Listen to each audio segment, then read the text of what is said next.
Assalamualaikum warahmatullahi wabarakatuh. Selamat pagi anak-anak soleh dan soleha. Apa kabarnya hari ini? Semoga sehat selalu dan jangan lupa menjaga kesehatan dengan mencuci tangan, memakai masker dan menjaga jarak ya. Nah, sebelum memulai pelajaran, mari kita berdoa terlebih dahulu. Berdoa mulai, berdoa selesai.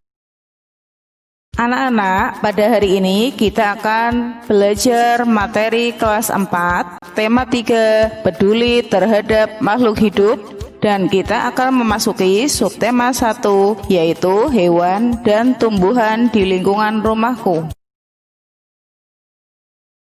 Tujuan pembelajaran ini adalah kalian mampu membuat daftar pertanyaan untuk persiapan wawancara, mampu membuat pertanyaan tertulis menggunakan kosakata baku dan kalimat efektif untuk persiapan wawancara dengan benar, mampu mengidentifikasi masalah keseimbangan lingkungan dengan tepat, mampu mengidentifikasi karakteristik dataran tinggi, dataran rendah, dan pantai, serta pemanfaatan sumber daya alam bagi kesejahteraan masyarakat, mampu menyajikan informasi hasil identifikasi karakteristik dataran tinggi, dataran rendah, dan pantai, serta pemanfaatan sumber daya alam bagi kesejahteraan masyarakat.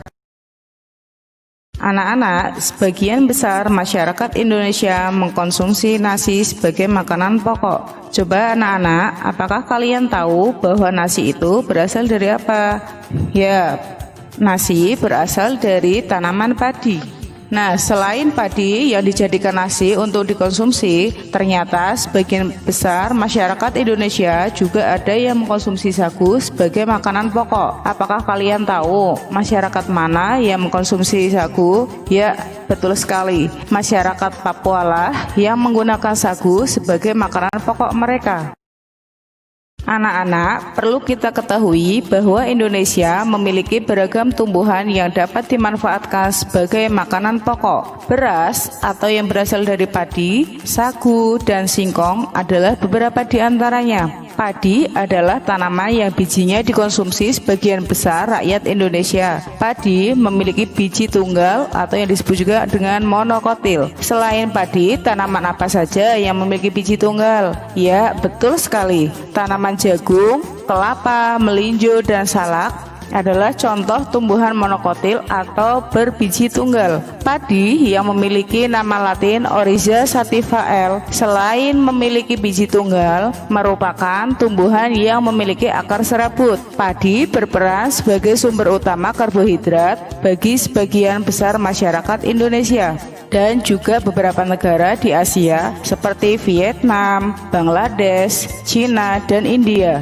Oleh karena itu, karena banyak dikonsumsi oleh masyarakat, tanaman padi bisa saja berkurang jumlahnya. Oleh karena itu, para petani menjaganya. Anak-anak, tahu tidak bagaimana cara untuk mempertahankan padi agar tetap dapat dikonsumsi dan dinikmati oleh masyarakat? Nah, berikut ini adalah beberapa cara untuk mempertahankan padi agar tetap dapat dikonsumsi dan dinikmati oleh masyarakat Indonesia. Yang pertama, menjaga bibit agar dapat ditanam kembali. Yang kedua, menjaga lahan pertanian jangan sampai digunakan untuk kebutuhan lainnya, misalnya untuk mendirikan bangunan seperti rumah, mal, dan gedung perkantoran.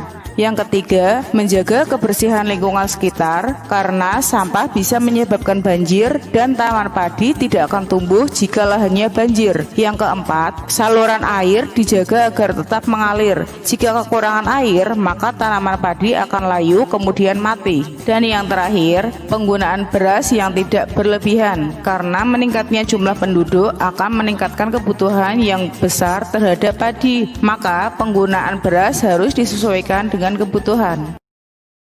Anak-anak, ayo mari kita amati gambar berikut. Coba kalian lihat dan cermati, kemudian kalian tulis paling sedikit 5 pertanyaan tentang gambar tersebut. Kemudian diskusikan pertanyaan dan hasil pengamatan dengan temanmu. Kalian sudah mengamati dan mendiskusikan gambar tersebut. Gambar yang pertama adalah gambar pantai. Apakah kalian tahu apa itu pantai? Ya, Betul sekali. Pantai adalah daerah yang berbatasan langsung dengan laut. Kemudian gambar yang kedua. Coba gambar apa anak-anak? Ya, gambar dataran tinggi. Sekarang siapa yang tahu apa itu dataran tinggi? Ya, pinter anak-anak. Dataran tinggi adalah permukaan bumi yang ketinggiannya 500 meter di atas permukaan laut. Nah, sekarang yang ketiga, gambar apa anak-anak? Ya, betul, gambar dataran rendah. Coba, siapa yang tahu apa itu dataran rendah?